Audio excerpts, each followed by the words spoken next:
teachers to say, good morning, Alice, good morning, everyone. How was last night? Did everyone sleep or were your heads buzzing?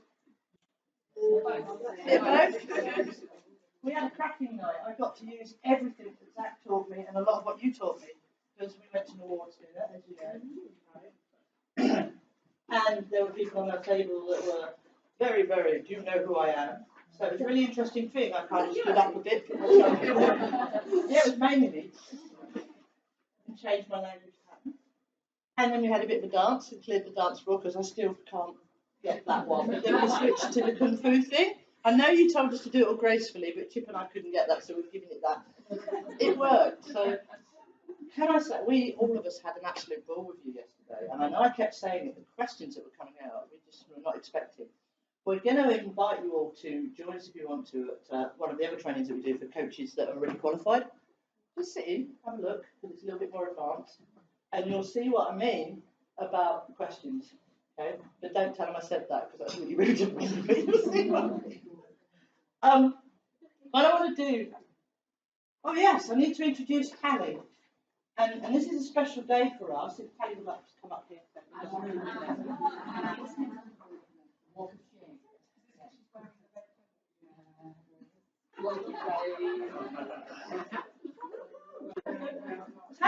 Tally does all of our marketing for us, and a lot more than she needs to do, which we're very, very grateful for.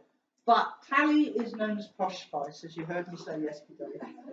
And the reason is, I don't know if you can see this laptop, but even the laptop's got bloody gold on it, right? She turned up last night. I mean, I don't know if you heard the story, but our car wouldn't start, so we had minutes to get to the hotel, no showers, posh up and out. This one just come briskly in, looking absolutely stunning. And this is the first time we've ever got her in an Ollie shirt. So we'll introduce Tally a bit more as the course goes on, because as we said at the very beginning when we're interviewing you, we don't leave you to it when you leave. Tally's a very key part of that, helping set things up and getting moving. But we'll go into that a bit later. Thank you very much. Thank you, Tally. Oh, it's exciting to meet you all. So please do chat and start thinking about where you're going with this. Don't just, I mean, it's, think about your future, your big why you're doing this, and keep that in mind as you're going through, because that will really help you with your marketing afterwards. It's rather than just sort of do this and then it's sort of like, oh my God, what do I do now? Start thinking now about where you want to be and where you want to take this, because you need to map all of that out. But I'm around, and we're going to set up like a little support group that will be able to help you. Tell you about later. Okay, have a fantastic day. But whose birthday was it yesterday? Yes, who kept that quiet? Oh, shame. We can't let that go. I'll leave that to you, Zach, to deal appropriately later. There's this initiation thing we do for anybody that has a birthday, right? And it's usually very nice, but if they don't tell us. Be warned. Be warned. I spoke to a few of you yesterday, and I suggested that last night, just write down a paragraph that sums up who you think you are right now. And even take a photograph, right? Put it away, don't look at it again until the end of the course. I swear you will not recognise yourself. And as Tally said, start thinking about the why and the marketing. I'd say, yeah, but waste of time. Because whatever you're thinking right now, whether you're thinking you're going to use this, you're not going to use it, or how you're going to use it, again, I promise you by the end of this, when I started out, some of you know my background. I was in demolition, got made redundant. I did a course because it was something to do. I had no intentions of doing this for a living in a million years. You can't make money out of it. It's silly. It doesn't work. I had no idea. And I'd love to find a piece of paper I wrote because I just wouldn't recognise it. So seriously, still do it. Do it today at some point. It'll blow your mind. And keep it somewhere safe. And we'll maybe share them at the very end. So, before I hand back over to the lovely Zach, I have to say did a magnificent job. We were wondering how we took what I've done with Ollie, which is take all the therapies and simplify them, but give you all the background so that you're better than everybody else out there, because you really understand it. Stuff like the rep systems we did yesterday is so important. I could teach you a technique, and you'd be brilliant at it, I've absolutely no doubt, because you'll get it, right? But if you didn't understand what Zach did yesterday, then it will only work for some of the people some of the time. That's why we're doing what we're doing and why we're doing it this way. And I don't know about you, but the first few sessions that I had in my training course, by the end of the day, I was like, Jesus, I have no idea, can't remember half of that. Sensory what? I don't know. Acuity? And you'll feel like that for a few weeks, I promise you. And if you don't, we're doing it wrong. But I also promise you at some point, and it'll be different for all of you, suddenly, and it all makes sense.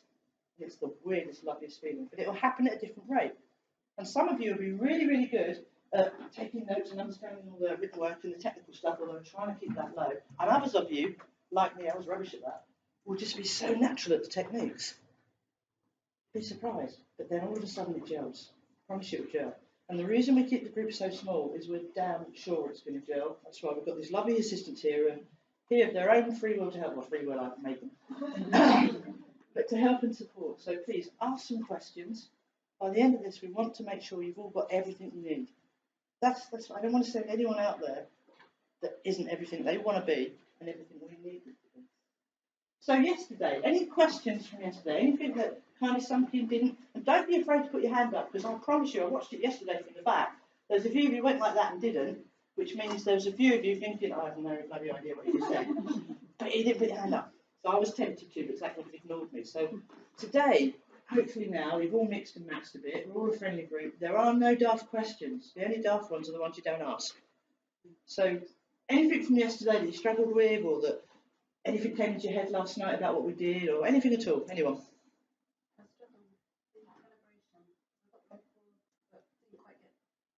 Okay. Zach? I'll jump in back. Yeah, okay. So we've got calibration. What else? Anything else? I did as well. Seriously. Yeah. And honestly, who else struggled with the calibration and the rep systems? I've been doing it for quite a few years now, and I still do. The thing is, yesterday, we're going to do this all the way through, which is why we're really careful when we show you, believe me. We're just going to throw stuff at you. And you're going to go home, ask. But I promise you, all the way through this, we're going to be repeating, as well as adding bits in, so that it will naturally start to sink in. But all through, every day, ask questions. We'll have sessions like this where we're just going to stop and I'm going to go, right, who didn't get what? Because that's okay. I really struggled with the calibration, and I still do a little bit. So I'm going to get back to explaining it. Because it's good for all of us. Seriously, I'm not just saying that. There's a lot I struggled with. We were saying last night that the course that I went on, my initial course, which is probably one of the best there is, apart from this one. When we did what Zach took us through yesterday, we sat there, right, for 2 days listening to the guy, and he's a lovely guy, and he's a brilliant, brilliant trainer. Looking at the screens, sat there. We didn't play, we didn't have fun, and there was no laughter. And me being me, I thought, this ain't for me, I'm out of here. So what we did yesterday, or rather what Dak did yesterday, was wonderful. And it made it easier. But please keep asking your questions, because it's so important to us that when you guys leave here, it doesn't end at the end of the course. God, that's the beginning. Trust me, that's the beginning. But we want you to have everything you want, and you're all going to learn at different speeds. Anything else that you want Zach to just touch on again this morning? Okay, but if you think of anything, just say, or call one of us, because we'll all give you a hand, okay? I'll hand back over to the gorgeous Zach. Let's go. Thank you, Ollie. I can say down everywhere I go, and just whatever kind of forum I'm in, I'm going to ask her to introduce me. Pick me up every time, it'd be nice. So I was going to start with something else, but since calibration has come up, which is beautiful, I love that the course works like that. I have a plan in my head, and then you totally disrupt it, which is exactly what it should be. And if I sound like I'm being sarcastic, I'm really not. When I used to do training courses, I told you in management consultancy, I used to have this kind of issue. So I worked for Aviva Healthcare for a while, helping their middle management get better at managing. And they used to say to me, so the top kind of CEO was saying, so what exactly are you going to teach people? And then my instinct was to go, oh, I have no idea. And then after a few times of saying that, you'd see kind of the colour drawing from their face and go, what do you mean you have no idea what you're about to do on the 2-week course? I was like, well, I'll wait till I see who's in the room, ask a question at the beginning, what you're struggling with, and then see where the conversation goes. And they're like, so you don't know what you're about to teach? I was like, oh, no, I really know what I'm about to teach. It's really in my unconscious. And then you see you've lost that conversation. So I've learned now to go in and say, oh, yeah, I'm going to be teaching rapport, sensory acuity, and calibration, and to talk at such a speed with so many technical terms that they just go, oh, yeah, that sounds brilliant. Really, I have no idea what I'm going to teach. I'm going to see what's in the group in front of me. And a little bit with Ali, who was a lot more open than Avida Healthcare. But when she said, so when we're designing this course together, what exactly are you going to do? I was like, well, I'll wait to see who's in the room. And she was totally with that, because she knew that prepping for the Ollie stuff and then jumping in was how it was going to work. So this is a lovely intervention, calibration. So what I'd like to start the morning off is a morning exercise, which is an exercise in calibration that should wake us up a little bit. To do that, I've given them no warning whatsoever, but can I borrow Ali, Diane, and Jill? Yeah, come to the front. I'm just going to demonstrate an exercise with you guys, and I'm going to throw you right in there. Sleep is perfect. That's perfect for this exercise. Can I get you all to stand in a line just facing me? And no, not at all, and then come in. So the beautiful thing about this course is, by the time we get to course 2 or 20 or 200, if we go that long, when we go that long, they'll know these exercises, so you won't be seeing a true, authentic response, but actually they have no idea what I'm about to do. So we've got we've got A, B, C, and D. A is going to be the calibrator, so I'm going to be calibrating. C is going to be present, whatever that means. So me and Ali are just going to look at each other. Diane is just going to operate with her right hand, just her right hand, and she's going to move it around just however she wants, but slowly. And Jill's going to operate with her left hand, but slowly. I'm going to keep looking at Ali in the hand, in the eyes, in the hands, and then Jill and Diane, and Ali's going to stay very still and behave. Exactly.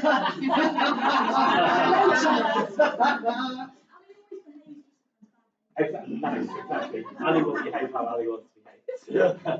And Diane and Jill are going to slowly start to move their hands.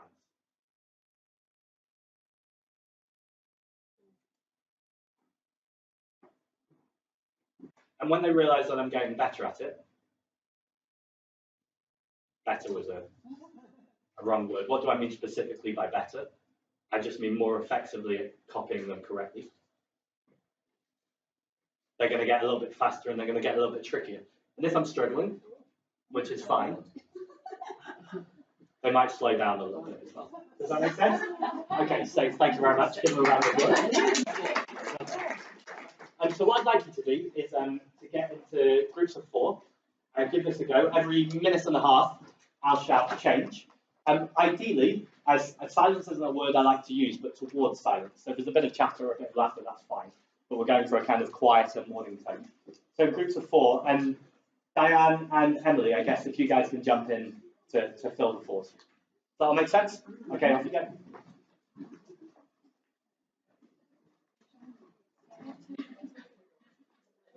So one in the middle watching. One waving.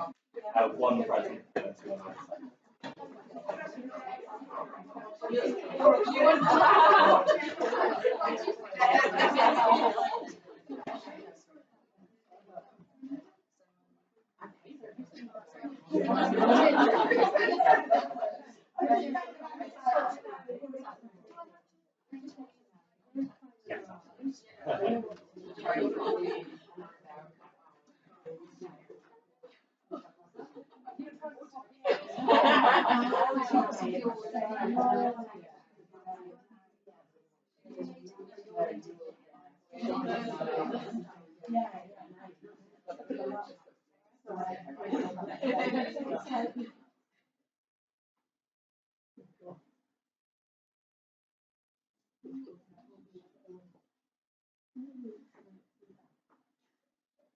We've got digitation.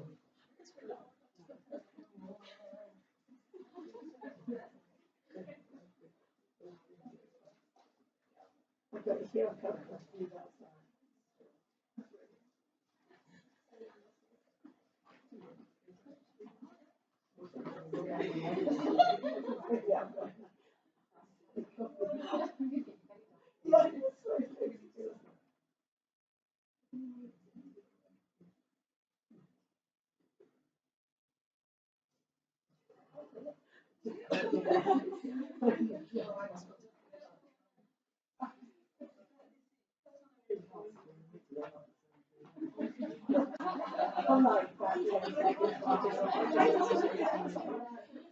And Claire, Alison, Julia, and Jenny can swap with one person.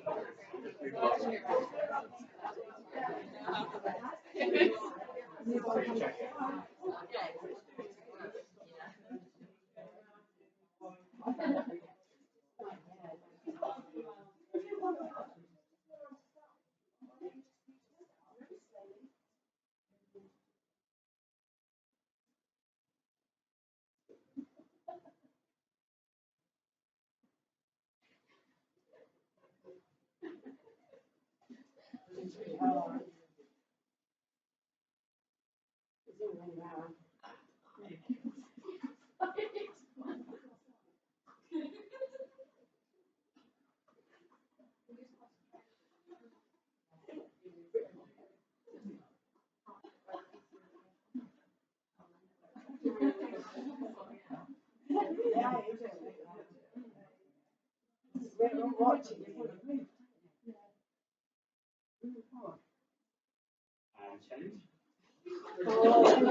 And change. And change.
And pause there. Okay. Great job. So, what we're going to do in a moment is we're going to go through one more time. So I was going to get one more go. I just want to make a few adjustments that I think are going to make it even more powerful or different for you as an exercise. One is to give each other a little bit of space. So where Shelley is here and Kat, it's probably about ideal, but maybe if you both took one step back. That's going to make it a little bit more different. The second thing I want to do is Jenny and Jenny. If you can move in closer to her, so your arms are almost touching, which feels a weird place to be with people you just met. But to be pretty close to each other is going to make Sean's life easier to just maintain contact with her. So three things. One is to give a bit more space. Two is for these guys to be a bit closer. And then the third is to really enjoy that play. Try not to give it commentary. It'd be really tempting to comment on what's going on, but just allow what's happening to happen. And just notice what happens when the group of four are all breathing together. Because if we're talking, we can't always be breathing. give it another go.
can hear so much good stuff going on, so share with me. I'm like, oh, yes, yes.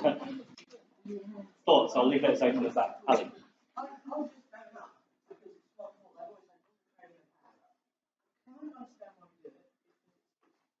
Following in a very beautiful way or something. But what is the fundamental reason behind what we just did? Right. Good question. So the answer to that will be the conversation we have now. What did people notice? Yes. I noticed that after I'd done the copying bit, when I went to see the guys, I forgot that I was copying the person. I was being led by the person. At first, it was something I was crazy. Amazing. So did other people have this experience too, even if you didn't forget who was meant to be leading or guiding? It was almost as if there was a dance there between two people. Sure. What I noticed was that I was copying, so whoever was doing this side, because the person who was copying was raising it, the other person, for some reason, raised the wrong up. So it was a copy, so it might be one person I was reading, Right. yeah, and the third person was then copying. Yeah, Why I was supposed to. that makes a lot of sense. And then I'd even add on that one too, that when you start to watch groups of people, you will start to inform each other as well, just from people in your peripheral vision without even realizing groups are going at similar tempos around the room. So to Ollie's very helpful question, that's the first thing it's doing, is I was talking about rapport yesterday, and how did I describe rapport with the unconscious? What are you inviting someone else to do? Dance. So I thought I'd literally have you dance with each other around the room in this way. So there's a literal translation in a metaphoric way, that made my head spin, of rapport. So as you're looking around the room, you can see groups of people of rapport following and leading, but never quite sure who's following or leading, which is exactly what strong rapport is like. What else did you notice? Yes, When I was in the Kirsty. when I was watching, I felt like I was doing it, even though I was at the side. I just felt like I was doing it, it was going on. Very interesting. All that was.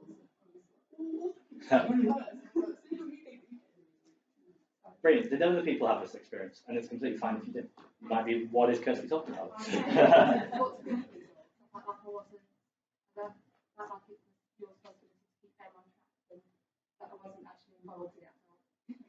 Yeah. I think your instinct is right. And this is a really, really beautiful observation, that when you're the person not doing anything. And notice I didn't use that phrase when I gave it to Ali in the demonstration. Can anyone remember what phrase I did use? What she was doing? Told her to behave. Because that was true. That was because it was Ali. But just before I told her to behave, I gave it a very specific title. I didn't say watching in this event, but I can see why you would think I said that. There was a word I used. Just be very close. I just said present. I just said you're the present person. Now that's going to mean all different things to all different people. I'm going to drive you crazy by not delving into this more until module 4. But I encourage your unconscious minds, both today and in the next few weeks, to be thinking about what is that role of that present person who's seemingly not doing anything. But I'll tell you now, my observation is the most important person in this interaction in the 4. So when you're going from that situation to that situation, the reason why I needed Ali to behave in that moment, was that if she wasn't behaving effectively in that moment of being present, then that could throw everything off. So there's something very, very powerful about that moment. Well, actually, I tried to. There actually is that power, Right. They maintain the focus. And if that person at the front is copying, Yeah. if they start to look at one or the other, they can't see the other one. So they've got to maintain that so they're doing it with that peripheral vision, aren't they? Fantastic. Do you mind repeating that? Just. But the one in the middle is actually responsible for maintaining the focus. So if the person is copying, at any point, if their eyes flick to one side or the other, they lose the other side because it's only their peripheral vision. So they've got to maintain the focus so that they can see both the eyes. Right. And I think, did I hear you, Jenny, at one point? You went, oh, sorry, I looked there and that threw you off. Yeah, I think I heard that. I don't know if I found it difficult to put. If I look away, she'll be this. It's a lot of responsibility in that moment, right, to maintain focus. Yeah. Sure.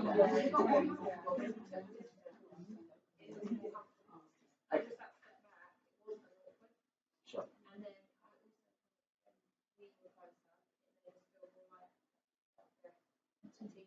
Right. Okay. So there's something nice about being a team.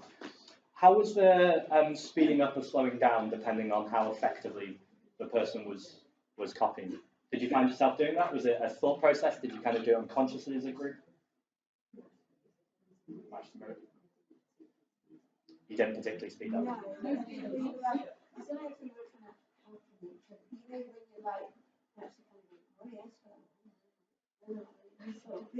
You're almost unconsciously doing it. Yeah, doing it to try and get you to that first Yeah. And I waited as well, so if you were there yet. Yeah, wait until we got there. Spot on. And Lynn, can you repeat what you just said, the sentence you just said? You're unconsciously getting in tune with the other person. I was just saying happy birthday to Lynn. Happy birthday to you. Happy birthday to you. Happy birthday, dear Lynn. Happy birthday to you. I really felt responsibility to beat the bass in that. And singing happy birthday is a congratulations. I think that is a really spot on comment. So you are speeding up and slowing down, but you're not necessarily doing it consciously. And that was the reason why the second time I asked for the commentary to stop or to quieten down. Because the commentary is a perfectly natural instinct and it's wanting to help each other. What you're doing in that commentary is calibrating, but you're doing it consciously. You're having a conversation between the four of us as, oh, they're doing well, or they're not doing well. I heard Diane helpfully at one point say, oh, let's just do one arm first rather than two arms. The person hasn't got it straight away. This is constant calibration. So this is going, the person's doing really well, let's do more. Oh, the person's struggling, let's pull off a little bit. And this really is what calibration is spotting the difference in every moment and every second, and either going faster or slower. As a trainer, I'm having to calibrate constantly. So as I say something, I'm looking around the room and going, oh, and most people got it. I know I've got some nodders in the room, so Kaz is a lovely nodder. She'll nod away in the group. Keep your head still. And it's always really helpful to have someone like that in the room because then you get a general flow of what's going on. It's also dangerous though, because if you have someone nodding and they nod a lot, everyone else might not get it and they might just be nodding to the habit. I think Kaz is really self-conscious about nodding. And that's constant calibration. Can anyone give me another example of maybe calibration in any other job? Okay. Sure. How do they calibrate? Or how do you calibrate?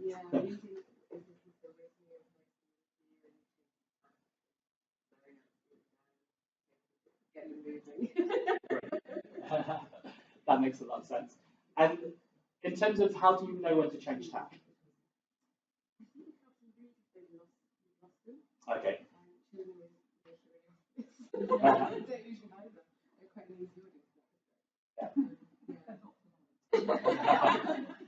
just saying it again might not work for this. Getting outside.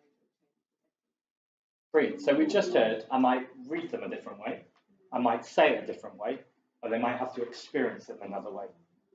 I want to say Emma, but it's not. Yes, it is Emma. I think I've got everyone's names down. Right? I might just double check again today. What's Emma just given me?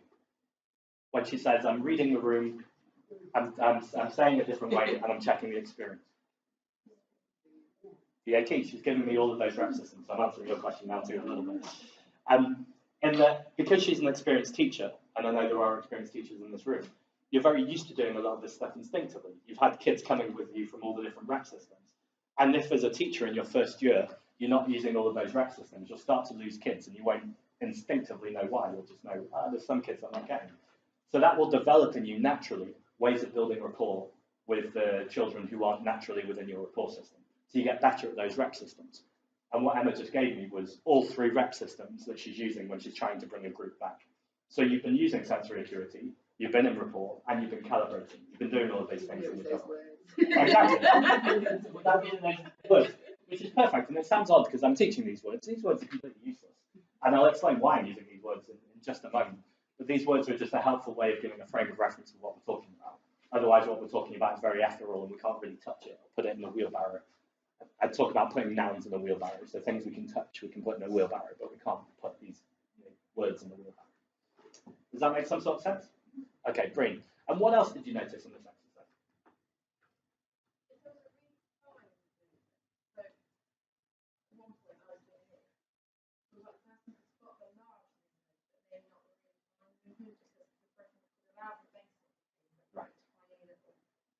then some people could spot Uh-huh. that. And some just spot that the whole. Sure. And what do you think is going on there is Nisha moves her head. That's fine. Okay. Why do you think some people can spot fine movements? There's some paper moving over here. Oh, someone just touched their nose. And away. It's practice. It's calibration. So it's getting the broad movements is all we really need, kind of initial. And if you've got that already, that's great. It's archery, so it's not about having it or not having it. It's working about getting it. So we start with the big movements, and then gradually as you train and get more used to this stuff, you pick up the finer movements and finer movements.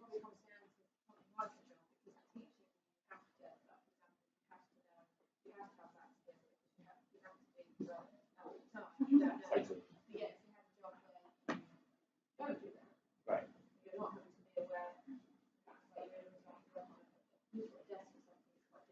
Right. No, that makes complete sense. So did everyone follow that point? There's some jobs where periphery is used more often. I agree entirely, and I'm going to disagree. So if someone is using a computer, you're probably right, which is why I agree. They're probably not using peripheral, they're probably using foveal. There is a reason why a lot of people who use desks and computers are highly stressed in their lives and struggling with the kind of their workload. And I think a lot of it is because they're not using that peripheral vision that we've naturally been given. When you find people who do work at computers a lot, and they have that more kind of relaxed lifestyle, as you probably chat to them, you probably find that they have some way of going into peripheral vision quite often in their day. They might not use these exact words, they might not talk about rapport sensory acuity or calibration, but you might find that they're starting to do that and notice detail. Does that make sense? I'm going to bully Emily again nicely. I didn't know yesterday, I don't know if you guys know this, but Emily works, this isn't secret what you do, is it? Okay, good. She is, I'm going to pick her up now, but she is basically CSI crime agent. So she works doing forensics on crime scenes. So she goes into a crime scene and picks up the evidence, etc. Funnily enough, this has nothing to do with anything I'm teaching, but she also told me that the people who do this covertly, so they're the people who, while it's not a crime scene yet, will go into kind of what they think might be a crime scene, and they'll swipe coffee cups on people and things like that to get fingerprints and stuff like that without people knowing, which I just thought was cool. So you wouldn't think with Emily's job necessarily that it would require a lot of peripheral vision because she's going in and she's looking at very, very fine detail. I imagine, I've not had this conversation with Emily, but the people who do her job best actually keep that peripheral though. So although they're noticing detail, it's important to also notice what's going on around you because you might miss finer detail. Again, we're going back to the unconscious because when you're looking at an entire room, you can't take the whole room in at once. But what you can do is ask your unconscious to notice if there's anything important. And you have that moment where you go, oh, that was suddenly important. Does that make sense? Cool. Is this putting calibration into more detail for you? Excellent.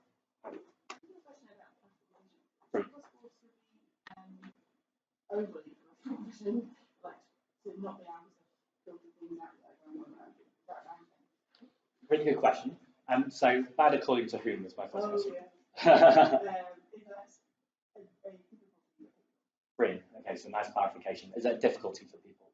I'd say what specifically would be difficult about having too much peripheral?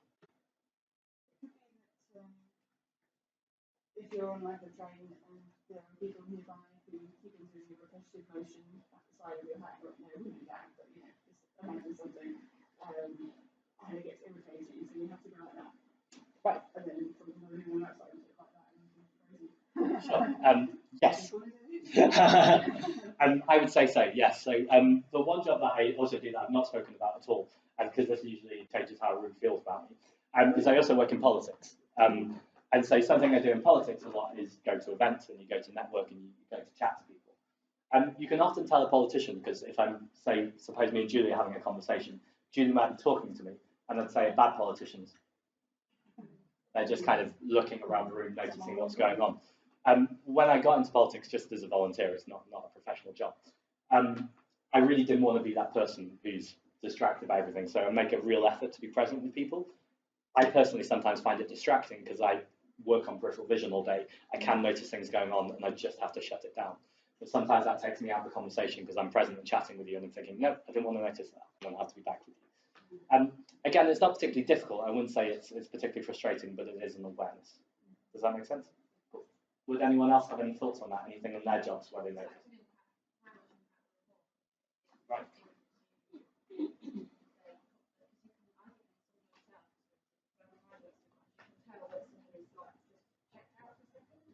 Oh, sorry, I'm still listening. It's horrible, right? You really, you can check it out. Sometimes we don't even know why we know someone's checked out, so it's not always as obvious as me looking over there what's going on. But sometimes, you know, you've had that experience, you're talking to someone, probably kids, and you're going, no, they're just not listening to me, like they're looking at me. And I'm sure teachers can recognise that thing where you go, what did I just say? And then they can repeat exactly what you just said, but they haven't really been listening. And that's often because we've noticed something on the, what I call micro muscle movement. It's an interesting phrase, a micro muscle movement. So what is a micro muscle? Sorry, go on.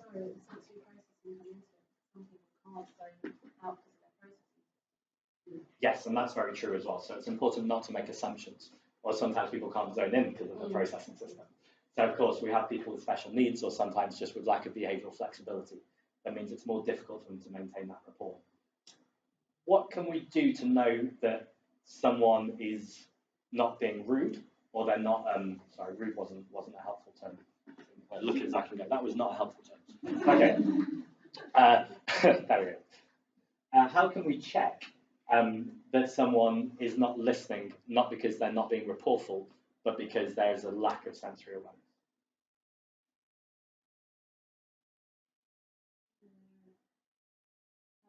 They are in general and what their needs might be. You can kind of read a person and their other body language. So some people just can't look at you, but you know that they're still listening. Brilliant. In ways. What's Christelle doing there, which is very ironic because she was the one who asked the question this morning? She asked it, yeah. You're calibrating. Absolutely, that is calibration in a nutshell. It's knowing what someone's normally like, seeing the difference and spotting it. Does that make sense to everyone? Amazing. Brilliant question this morning, and I really, really appreciate those kind of interventions. On the rep systems question, I feel like we've kind of touched on that as well within that. What I'd really say is I find it really difficult too. And I think I'll always find it difficult. And a lot of it is about Kirsty. Do you mind, well, I'm going to say, do you mind me saying that? I started the sentence already. That you were chatting to someone last night and you said you started to notice. Do you mind sharing that?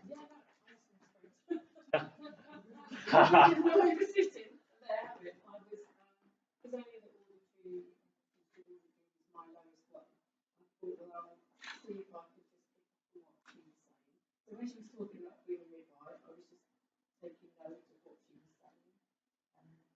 So it was interesting, it was a first step for me. So I struggled because obviously the conversation was going through ways, but I was watching her. She was touching her ear because she got something on her ear. Yeah, so she's got it covered by her hair, but it was almost like she was obviously trying to tell me, well, it's there, because she kept putting her hair back and looking at it and then covering it up. So I don't know if she was aware of it, but it was really fascinating. Sure. And I was trying not to look, and I didn't look, and I thought, well, I'll look at her face, I could see everything she was doing. But I thought, oh, get rid of it. Get you indeed. Practice. And really keep. No, I do because she's conscious of it and knows she is. And it's like she's kind of covering it up, and then when she's coming out, so not covering it up. So I could notice in her that if it was just being her, she would do that. Right, that makes sense. And the really key point there as well is that you're noticing the audio digital stuff because you're running through. And you'll find this, that it's easier to spot this stuff if you don't have responsibility for carrying on the conversation. And I still find that to this day. So we could be having a chat and I can notice this stuff. But actually it's much easier if you guys are having a chat and I'm just in the conversation and listening. And I think it'll always remain like that because there's a little part of your brain when you're having a conversation that needs to keep the conversation going. It's gotten much easier for me now, and it is much easier now to keep that conversation going. You might have no idea what I'm doing, but it's still always going to be easier if I don't have to keep some conscious part of my mind keeping a conversation flowing. Does that make sense? One other way to put this is to go back to my theatre background or any kind of musical background, is you spend months and months and months and months sometimes rehearsing for something, learning the lines, thinking about character motivations, practicing your blocking, and practicing moments. If you then get to the stage and you're thinking about that rehearsal process, your performance is likely to be boring. It's likely to be dull, very rehearsed, and it just doesn't connect with the audience. The best thing you can do as an actor or a performer, and I'll say a coach as well, is to know that you've done all that training, to know you've done all that rehearsal and forget about it, and just allow yourself to fly in that moment. And there's a risky vulnerability to that, because when we're flying, there's always a chance that Kate won't take us off. But actually, the majority of the time it will do, provided you've done your preparation. Now, when I work with young people, I'm very careful how I tell this story, because they might not do their preparation. They might not do their homework and go, oh yeah, just have to blag it, and just have to get up and go. If you've not done your preparation, it'll crash very quickly. It really is about doing the preparation, but knowing you can apply that preparation to what you're doing. And this rep system is all the same. If you consciously give it the time when it's not important, when you're just having a chat, and Jill put it nicely this morning, if someone's boring you, they don't ever have to bore you, because you can just think, I'm going to pattern spot for the next 5 minutes. So I don't know what example that would be, but maybe you're at a bus stop and someone's chatting onto you, you're not in the mood to chat, just spot their patterns. It's a really good time when it doesn't matter to do this homework and this preparation, which means when it does matter, you don't want to be thinking about patterns, i.e. when you're working with someone, that stuff is starting to get ingrained. There's another way of putting this, which is the learning cycle. When you start to learn to drive, which again I can't do, but if I did try to drive at the moment, I would be unconsciously incompetent at it. I would have no idea why I can't drive, because I don't really know how a car works. I don't understand the acceleration system and the brake. So it's not that I'm bad at it, I just don't even know how to do it. If then someone showed me, so Julie, do you drive? If Julie took me out for a driving lesson this morning, good luck, Julie. I would probably start to become consciously incompetent. I would go, oh, I get now this idea of the bite. I can't do it, but I get kind of where I'm going with it. I was going to say, if Julie gave me a week, say, yeah, probably, keep practicing to drive, I would start to get consciously competent at it. Now, I can't get complacent about it. I'm still probably a little bit tense. I'm thinking about it and I'm doing it. I probably have to keep it pretty slow and be pretty safe at it, but I'm consciously competent at it.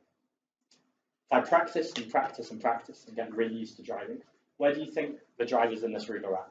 What do you think the stage they're at now? Brilliant. Second nature, you don't think about it. Or another way of putting that is unconsciously competent. So we've gone from unconsciously incompetent, consciously incompetent, consciously competent, unconsciously competent. Before you came in this room yesterday with these rep systems, where do you think you were at with it on that scale? Were you unconsciously incompetent? Were you consciously incompetent, consciously competent, or it's really tricky, unconsciously competent?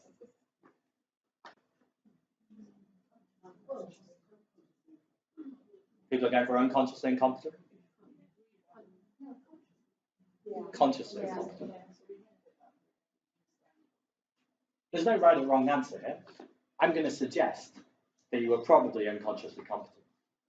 You're actually already doing these things, and all I've done is buggered it up for you. You were doing them, but you just weren't doing them as well as you can do them. So your brain was noticing how to get into rapport with people. You might have been changing your language based on their language. Emma gave us a beautiful example of that as a teacher. And you're probably doing it all in your different roles or in your different ways of dealing with family, finding different ways to go with people.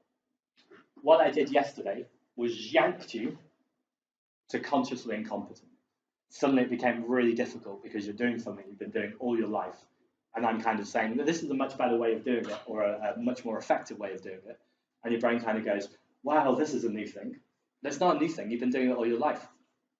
Over the process of this course, I'd like to get you moving towards consciously competent. And you were already getting there yesterday with the books. So when you were going in the circle, I could hear conscious competence starting to emerge. The idea is, by the end of module 4 and kind of beyond, you go back to unconsciously competent, having done all of this work, but you're just that bit more effective at it. So it's gone back into the unconscious, it's gone back to competence, but you're dealing with it in a much more effective way where you're building stronger connections with people, you're able to shift people in different ways, and you've got even more influence. Does that all make sense? Brilliant. And then just to illustrate that, unconsciously incompetent. Whoops. I've got one of those where I have to keep talking while it takes its time. I always feel like I'm on live TV when I'm doing that. You can call now, no 7-8. All make sense? Any comments, questions, queries, criticisms, or ideas on that? Okay, and that's fine because I really struggle with all the words means that you're unconsciously competent at understanding this idea. By talking about words, I'm putting you here, consciously incompetent. By telling you to ignore the words, you can go back to conscious competence and go, Zach told me to ignore the words, it's fine. And then when you forget we've even had this conversation in about 10 minutes, you go back to unconsciously competent. That's fine. Does that make sense? Some sort of sense. Great. Okay. Welcome to day 2. So today we're going to be looking at I-accessing cues, which we're going to do in just a moment. Presuppositions. We're going to talk more specifically today about what NLP is. I touched on it yesterday, kind of vaguely and a little bit mysteriously. We've probably got ideas of what NLP are, but we're going to really dive down today into what exactly is NLP.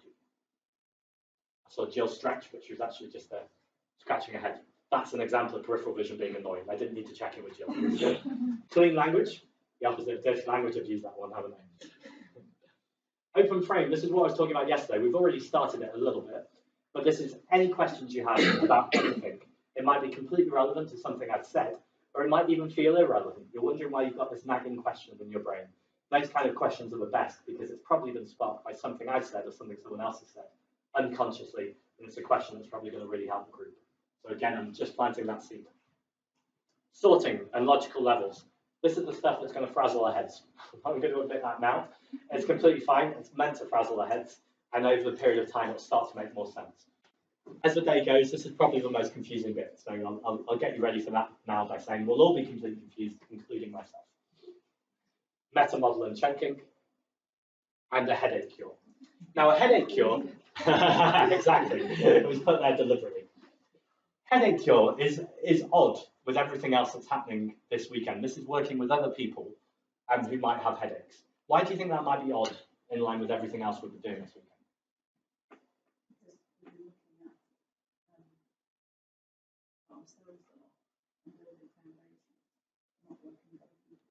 Spot on. So everything else we're doing is about our rep systems, our accessing cues, how we deal with things in the world. I'm going to be completely honest, this is what I call a quick win. So rather than you finishing the first weekend, having had a really good time and thinking I've learned a lot about myself, but not being able to practice stuff on other people, I just wanted at the end of the weekend to give you a little gift, which says, this is something to take away if you want to practice with people. This is a way, if anyone's got a headache, of doing one of these things. Now, that doesn't mean we're still not looking at ourselves, because when we're doing a headache cure, if we're not in rapport, if we're not sensing what's going on, and if we're not calibrating, then it's not going to work. But this is kind of the beginning of a bridge to module 2. Does that make sense? Brilliant. And first recap yesterday, I feel like we've done this already, so I'll go through. Those 3 big words, rapport, what's the second one? Sensory acuity. And what is the motherhood of all skill sets? Calibration. This is a really important one. They're all important. This is the importantest. That's a word. It's not a word. And you can't have calibration though without rapport and sensory acuity. So you need them to build it. But calibration is everything to a coach. Again, if they're not calibrating, I'm not sure what they're doing. Representational systems is also something we covered yesterday. Visual, auditory, and kinesthetic. And we're about to build on that theme in a moment with audio digital. Can I borrow? Who can I borrow? Who would like to be a volunteer at the back? Brilliant. Come on, Ali. You can behave how you wish.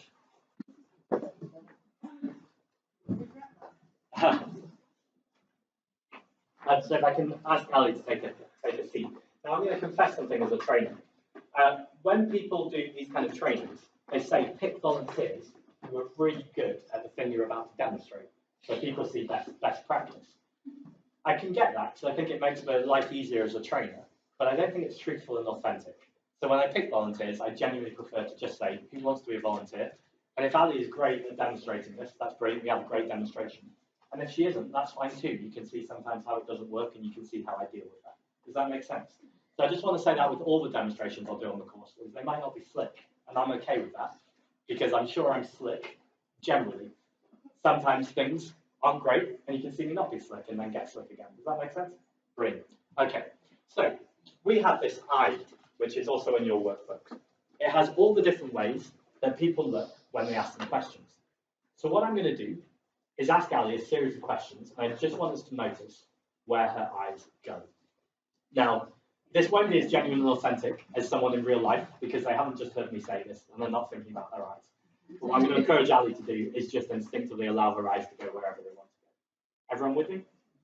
People place things in kind of all sorts of directions. So when you say to someone, where did you go for holiday last week? They might, where did you go for holiday last week? Greece. Greece, okay. And Ali looked at me then because I'm stood over here, which was But sometimes when people say Greece or they say whatever they do, they might point and they might look. If I'm gaining rapport with someone, where do I want to point and look? Same place, right? Because if you're telling me that your front door is over there, but I'm talking about your front door over there, we're literally talking about different front doors. So it's really helpful when people place things in space to place them in the same spaces. That's the big kind of picture of this stuff. But it works on this smaller detail too with eyes. So if I want to do this one, I'm just not going to say the words out loud. I will say to Ali, what colour is your front door? Blue. Okay, did everyone see that that went in the same place? Excellent. If we're then going to this one, I might say to Ali, I'm going to ask her two questions. First of all, I'm going to say, what's your favourite song? Dancing Queen. Dancing Queen. And what does Dancing Queen sound like? Very good. Okay, did you see that quick shift there? That one was much quicker. Okay. Sorry. Sure. Sorry. And well, there's an interesting thing about the looking down because she's already going into this one, which we'll talk about why that might be in a second. But what I would say that I saw there was a look down and then a quick look up there and then the look down again. So it was very, very fast. So this one, what does the voice in your head sound like? Depends who it is. If I'm in trouble, my mother. If I'm in a good place, me. Okay, so that one wasn't in the expected place. We'll talk about that in a moment. This one here, what will you look like in 15 years' time? Slightly larger, slightly greyer, more gorgeous. Okay. What I observed there was a lot of this stuff, and we'll talk about why that might have been, jumping into this stuff, and then back into this stuff. Does that make sense? This one, what would I sound like if I was asking this question like Donald Duck?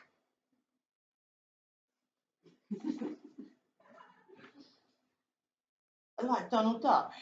Okay. I'm not doing it. Again, you can argue with me because we're all looking at different places, but I saw a little bit of this, jumped quite far into here, and then a little bit of this. And then final question. I'm sweating here. Where's the most relaxing place you've ever been?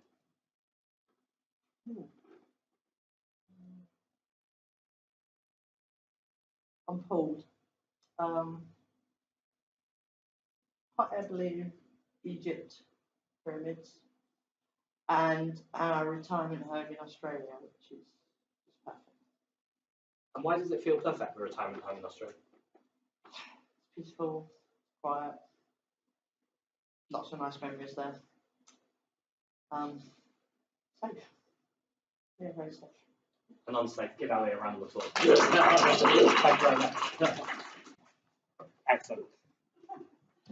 So this is a perfect example of why so there's some people in this room that I've spotted already who do these eye patterns perfectly, and I could have got you up and you would have gone exactly in the right place. I think that was a much more useful demonstration because it's not me here pretending that this works the same in everyone, but actually there was lots of useful information there. The most interesting bit, I think, is when I said to Ali, what will you look like in 15 years' time? I was expecting her to go to here because I thought she was going to have to construct an image of what she might look like in 15 years' time. Ali had already made that image, though, before I'd had the conversation. So why do you think she went down to here?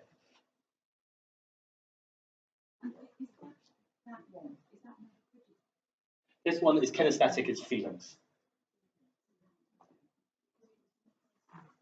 Exactly, it was personal, and she said, I'll be larger, and she didn't sound entirely comfortable about that in that moment. So I'm talking about really like it. But it's really interesting. So she had an image of what she might look like. She went into kinesthetic to check in how she felt about it. Her voice tone lowered a little bit. She went a bit slower and kind of deeper with breathing, and then went back to remembering. So she just had a moment where, again, not to put meaning on what we saw, those are just the observations we saw. that make sense? When I asked her what would my voice sound like with as Donald Duck, I expected her to construct that. Why do you think she went into remembered? It was a gaffe on my part, but it was a helpful gaffe. Exactly. She didn't have to create Donald Duck's voice. She knows what Donald Duck sounds like. Most people, yes, most people would go here because they'd have to translate my voice and make it sound like Donald Duck. So there might be a little bit of what does that sound like? What does that sound like as Donald Duck? And then hearing it. But actually, Ali's got quite a strong sense of what Donald Duck sounds like. Does that make sense? Any other interesting things you noticed or things you observed?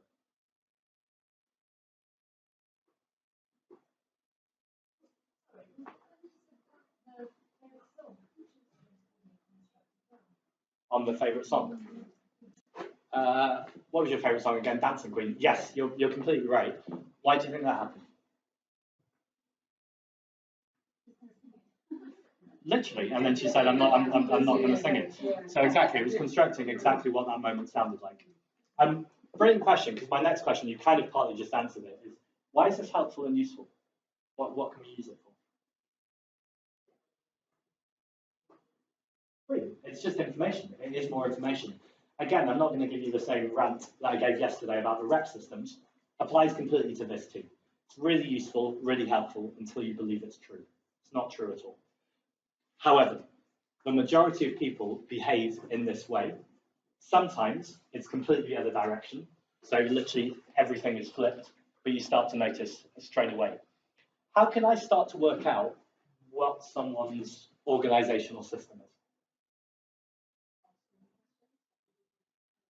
Great. So ask them questions. So as you're first meeting them, any questions you're asking anyway, if someone has any particularly strong eye movements, start to pick up on those.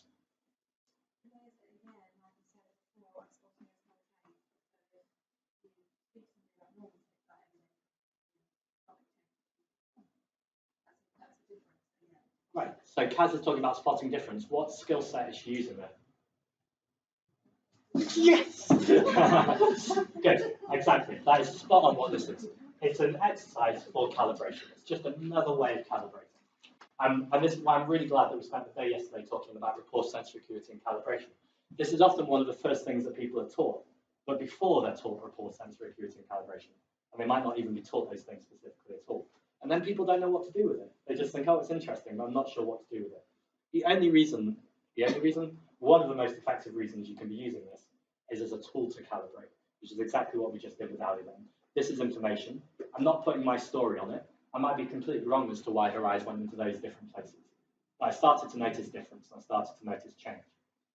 It wasn't massively insightful because I wasn't talking to Ali about a problem then. We were talking about the colour of her front door, her favourite music and retirement home. It was still interesting information. We've been having a chat then with Ali about why she's not entirely happy maybe with how she looks in 15 years as she looks larger. It then starts to become much more useful and helpful information, if that makes sense. Giving love to Ali at the back of the room. There'll be lots of coaches in 4 weeks you can chat to, 4 months you can chat to. So here's what I'd like you to do. Let's go for pairs. In pairs, I'd like you to come up with some questions. Some questions you could use to send someone into visual remembered. So remembering something, I used what colour is your front door? Could be a completely different question.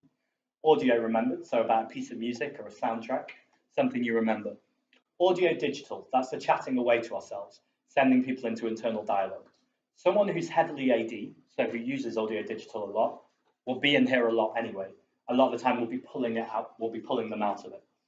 I know when I'm chatting to someone in coaching, if they're very AD and they're always looking down here, I'm probably not having the desired effect in that moment because they're just chatting away to themselves. We're probably not as in strong rapport as we can do.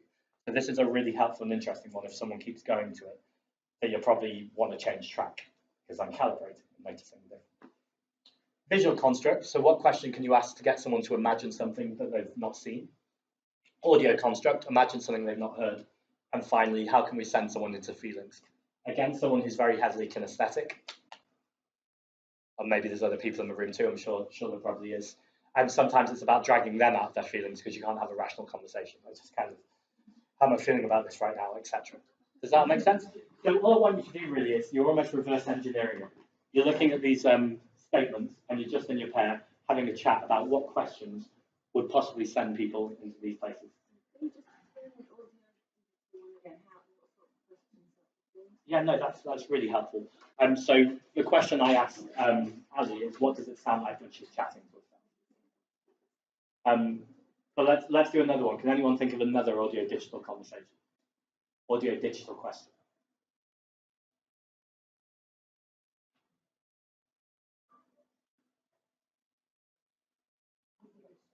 Brilliant. Spot on. How do you talk to yourself? Or what? I don't want to give you too many because it makes your job harder for you when you're doing the test. I'll give you one more. What kind of things do you say to yourself when you're ramping yourself up? Does that make sense? So essentially just trying to find out what is going on with that voice in the head. Being really honest with you, these two are going to happen a lot naturally anyway, so I won't give them as much focus in terms of creating questions. Just give your focus to the other ones.